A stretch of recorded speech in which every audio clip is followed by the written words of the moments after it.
Radio à vous l'été, la voix de la résistance du peuple togolais. Je commence mon message en présentant mes condoléances aux familles éplorées dans la dernière marche. Nous avons appris la mort de un de nos jeunes qui est encore tombé en revenant de la marche. Et nous souhaitons prompt rétablissement aux blessés et en même temps présenter nos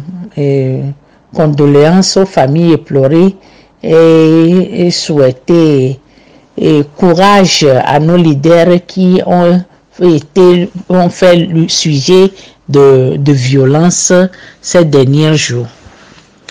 Je nous dis que cette semaine, il y a de cela 2 semaines, que nous avons commencé certaines choses.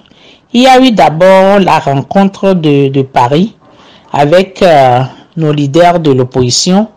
De cela, je me rappelle que j'avais parlé en disant que nos doléances, ce que le peuple togolais voulait, moi, Lily, j'étais aussi à Paris, j'étais là avec eux. Nous avons discuté longuement et notre doléance, c'est seulement cette doléance qu'ils avaient en leur possession pour remettre au médiateur. Et je suis sûr que nous devons avoir confiance à nos leaders qui sont en train de faire tout pour que cette liste puisse marcher. Et après cela, ils sont partis au pays. Il y a eu la marche qui s'est soldée à leur bastonnade et toute la violence que nous connaissons. Et de cela, nous avons appris aussi dans la même semaine, une semaine avant même, qu'il y avait eu des rencontres entre les présidents ghanéens. Il y a eu des rencontres partout où les gens se sont rencontrés pour voir,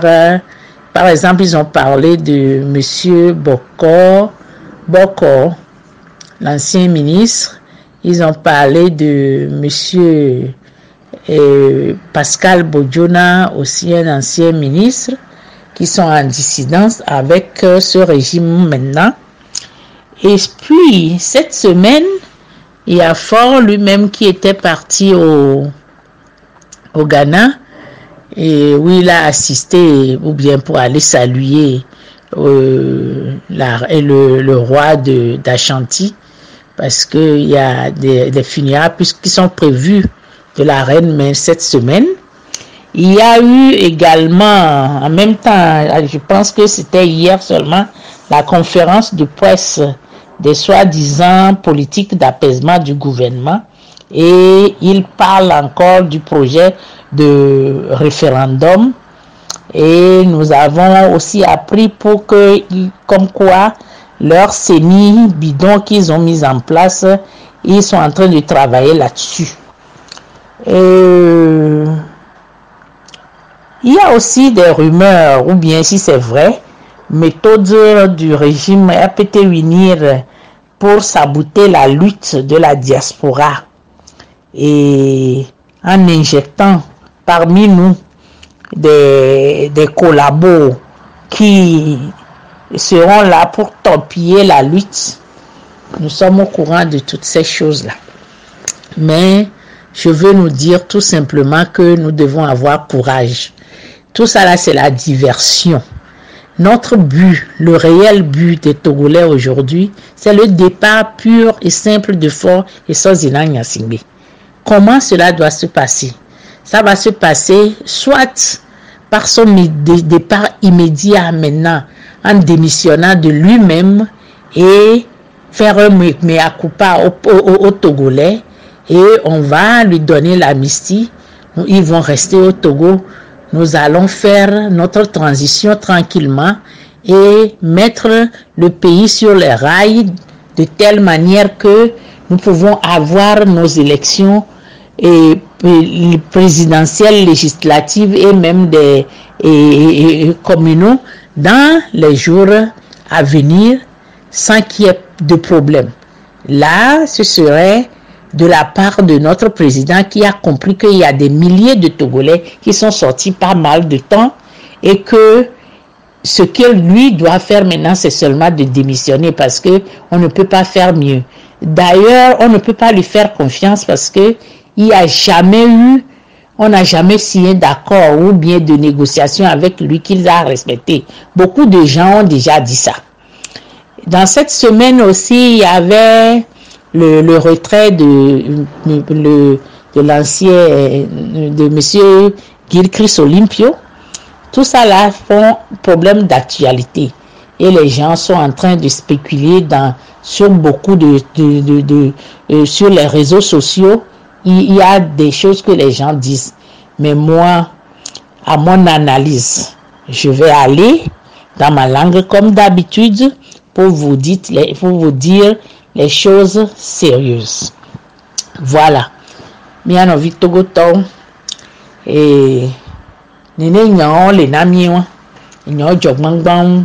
Mi abe leader on va Paris à fille. On va Ponpo. Et nous yo amédio les mieux consultations. Yo mi Togo vidéo. Ponpo kudowe. Et chanyi nya le doa me ame kola gbe ogbe ame kola beleke ole ame achambeleke. Fifi a nyawo pata ni abe président to agalo me appelé pono la file appelé livre la file car fifi a va jo igana me be le choho me e nu hame ame ko le java pedo mi anti la va wo ko joana mia le Togo alo Ghana me mi na wele ame won wa wo ke ple yo ifun e nu pata kele joade mbe matona mi bere e nyawo pata mu nya de pepe be nyo. Monsieur Feg, for et so zinam nyasimbiari. Ebe jojua nkekedio pe potoni. E won ya patari e le trodo le do jajapui. E toko va na yin le wo e bobo so be référendum koto et politique d'apaisement du gouvernement tout ça là. E won pata spéculation yi. E mu gbado vonvon na mi o la. E nyanwa be de penton gbado vonvon na mi o. Mio yade enyade kake mi le blanc po mi na no blanc. Mi be président fora ela jo la zikpe wanji. Ma gba no azikpe aji o. De pepe kebe la didi loa azikpe yaji ya do la jole. Ki gbowe mi atogo vie mi la te zondo. Do ameke ko le odo penade ye mutim respecter c'est le cas. Kare kwe gamene mi kwe bronya kwa kakala on keke ton keke ni kwa ela onubu ola tem mi ate imaginer bele dume ola mo gbombo wa négociation mi popo tani o amola to le marcha ola gbe so mono ba me do ma to fi o amede ma to dua be fi amede ma to dua me fi a enu apa ne mi le po mi anya be na de nde mo le inu edio wa ne jibe ma to ni mi bere mi akpo mi aba komi enu ke le vevere na mi ade ye pe yin be mi o mi la boroju mi ngba no fragiliser mi abe leader o mi ngba no fragiliser mi abe mouvement na me de pepe so nya de pepe va na mi abe nyomi si enya ya de mi atogo vio mi be mi si ba nu ke pe le vevere na mi ape mbele le vovo no ade for nya si be a elajo la zipe aji e gba kwe be akolito wa o le nu apade ke mi ngbon be mi anyan to le du ame o do mi abe ga gbogbo ko so wa fiko la so yo we du ile fiko o de du ile du ame mi amna wa mi stila mi do nko Afrique du Sud la Mandela ke va do ga ke be la do ebe amesia me ke be le ja mi sia o ne so ne nu ke ni wa to ne so pata fa be ke pe to be du e be nyipo ya nyigba me nu o le du asi ye du me vi o le o la te wo do yo la ho wa be nu pata la te wo po ade oni swe ni yo le du abanyi yo to ni yo ado yo be dignité eye ke po mi ha mi le gbo le Togo e be onijo no bi wa no lo ami o na fi ko be wa no e nye ya no pe jo pade wa we do de ba mi ado mi abe sécurité ame ko si tu le wa wo ne peut-être toi so dara fide so jo nto chora ten pero wanti ne imbo nto tele pote agbo so jo ko ni togo vie didi wa ko le wa be camera be nu ya etiko be yo jibe de onejo yo apote yo be tuo dare yo aja do amedo yo akpo civil over technocrate over wa ba o transition wa dra no do mi ayi election ni mi election vo pade amere pepe ke yin togo vie be ayi election e do vovo ba yi wa d'accord fa problème de mlore si ne mi agbava no to nya gbangban ko le gbo won ji mi agbava no fragiliser mi abe leadero mi no do tukara mi no do me tellement be na ame ko le jibe wa pero mi antia ame wa gbojo a manyore mi ngba no zun ame ko we le jaba pero mi antiola ame nto e ba ho me be kunara ne mi le wa jire le mi ba ho me ari na me de so gbanji va ni le jaba dudo daba gbenya na mia elate na inda me agbos jenko las bienya la senya kakara gagebe be bionya me a ojira no sono kakara be abe peut-être be le grognale par ça ne travail ya me a changba me wa chana beleke ni be nyinwa enu ke le vevere nyembe nyon to ke jinwa le jodo anu kemi le jio nu kemi la o tutu bon enu kemi la o tutu bon imbede ni ano vi fianfion ni ano vi azeto eno ebe vi badao on va tourner na nyina ni masova onde soko bo hoji abire bia de are mi o pata mi lo ranotu ameko pe o we odo ejesi be nu ya ke yo wo myan odo yin gbodo mi o trova ami adowa o ve gbanu yi o trova mi la ho mi apata mi atota lili tanti be fifi ade enyare kale o mi on towe dosi nu ya kaka be va mi ona mi leke ni gbe mi va le yo amedo mi le gbon ba me o le ke so kaka ga ke meye mi adado mi afofo mi ano kudo mi ade vion to chon de na mi don ko mi do animation ni ya de man to kaka le kware e pete aye po ewe po mi agata mi wo ga ke me va kona mi kankan 90 mi ame ko ni mi amedo hoho mi kankan e no yimbe vaut mieux tard que jamais. Au moins,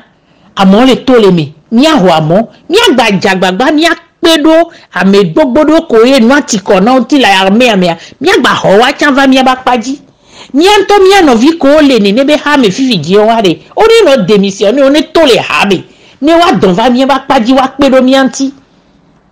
Ni mi a subo, ni mi a no vi a ba nyabe a bede. E duajo le eji. Yenti afike pe nu ke la wembe de pe la démissionner ya gbonbe nyon ye se doa be gbelo yentia mi vani mi ava na nyini mi a dra doa medo ni mi ava ye election gabumi voni mi la gbe wa wowo ye mi la jono tanya le mi anto mi ano vionti ameko le java be o le java pe do mi antia mi abe médiateur mi ajibe no po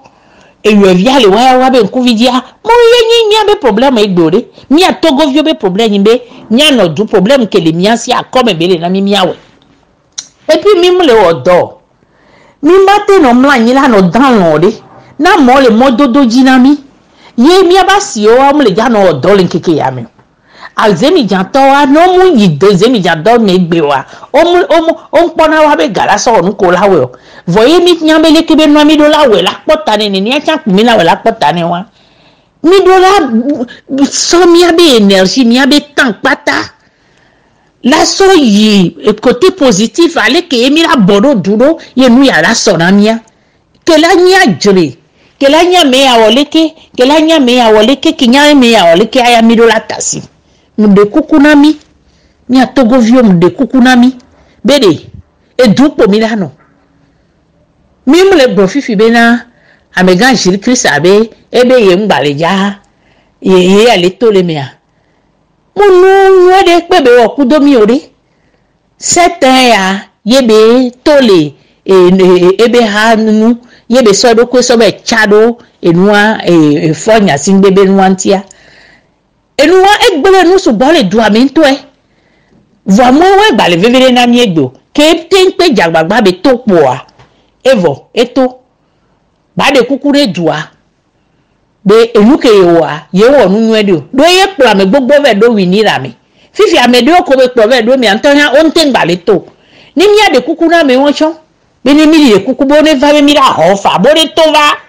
ni mi atroto avia no avuami des problèmes le mi no vi ko les 14 parties mi yo le odo mi o confiance na o mi o confiance na o mi adu me vioa mi nyabe mi do la no topo e kaka mi la pota ni nya mi ame ko le diaspora me hia mi hia mi le ole mi hia amo aso bubu ne mi ocha mi ha mi ale bene mi ro ko gbon fifi bo le ja so amodo mi adome o le ja koko gava dado e diaspora me yo la no na mo ye mi ra no ajire wo wa amesi amene se ya nwede be le diaspora me fie aya gbogbo ke mi va le dule amo be dume le gbeji le fie ye mi ra gba no po aweji lora ya we la no juro mi ye mi ra no dantana le dume fie amere pintok ngba ho malédiction be garder pépé ni baba be reseme zizani le mi adome zizani a ele habe hame ola vane mi to bobore dia ola to français gbere dodo e nyake mi le gbon kaka be do fi na mi agbo agbon le kapa nyala gbon na mi keke mi agba to la ngbodo mi ye mi agba to nyawaji ye mi ma vo gbere o kaka mi ma mota ninu wa enu onyanyi ngbaja po ne juro ma la ve mi anu ye mia Togo vio mi la bo ye diaspora mia to chan la do gbereka ye mi la so no ponpo ne mi se mia yin kole enu egbe a e karande egbe mi anya be la diaspora Togo to keye le dro pata mi l'Afrique mi Europe mi États-Unis mi Australie mi wa pata le ponpo rodu ni ne be le janyina mi fifi wa ye ntia mia to avulete avulete dans les mia jinto et dans les mia Togo vio jinto nyengba ponupo lekepo voilà que nous les vevere na mi doa yentie et nous les tikore mia novio mingba nglobeo be de ko de nyamia me ko le gbe aji alo me kepe la file pepe o gbala hocha ni fan velation de toro nu yami mi pedo mi anovio nti à côté des vieux par lui de hon la rue fifi mi pedo wanti mi jagbagba mi pedo mi anono nti na me kisibele ani ba ni novia ma gba didi mi la toro nu ya me ne mi bodo jua nu ya la vo we e la vo jojo mebele mi ma gba te yin gbodo mi ore ne mi to yin gbodo mi ale ko la o la wu mi kekewe amene ne la si o amo le dengo dovo amo le gbona yin be négociation le ke mi la o la yi o be mi ba mo gba poto le prison mi le toro be mi la te yin négociation ne mi a mi pe au pouvoir ado mi ba lo me po mi la libérer mi ba me poto ko le prison mi an to mi la libérer we parce que justice à la torse mi a to do mi le jabe en négociation avec pele de cas ye pe yin be fort lajo mi la to transition mi la transition mi do gouvernement la pas problème a se pencher le problème a de amoto na mi le prison a me ko joyi exil me wa pro gbo va do mi a jira no do mi a election ne yin bebe la na yin ken gbo mi la gba na transition a chan ne be to be na gouvernement que mi doit gouvernement la do power subo tellement bena ne nebe gouvernement be ministre de la justice la ponya won gbo la de amoto le prison la le do mi la no do la no mi la no réconcilier o la jagbagba la po ameko ejo le do ame wa o la po gbo va ye no si ala idodo pe ke ngbe mi la towo election voye ya ma yi election e beaucoup de mi le do ameko eye wa mi ke le nyona mi wo que là no facile ne mi akpata wa ye la nyobe ba jo fifi zeleka ni nu opata ni ba owo wa agbeto mi ni no o so de dare la gba so de jan ho dare ye na mi le gbon ni mi gba le yo mi abe sojo la mi le yo mi abe sojo la be do ya re wo we la o ne wo wa to de ba so la be mi le gbon be no ho wa azipi apa wa se o wa swazipia to so ne civilo ne technocrate wa tenir que transition ba pe jago po ne mi a ye election awo voilà yin do de ape pom le dona mesia me ni abe toto a ale ke mi gba to gbangban ni soro mi le da pe na mi le do mi unse be avulete be mi la wo do ya mi la pota ni ya dema be vi ya fo e so zinanya si gbe la jo la zipe aje 4 must go Fort doit partir. Fort Nyasingbe doit partir. À vous l'été. Nya Totogovio. À vous l'été lo. Ne yeji akpenemi. Radio à vous l'été.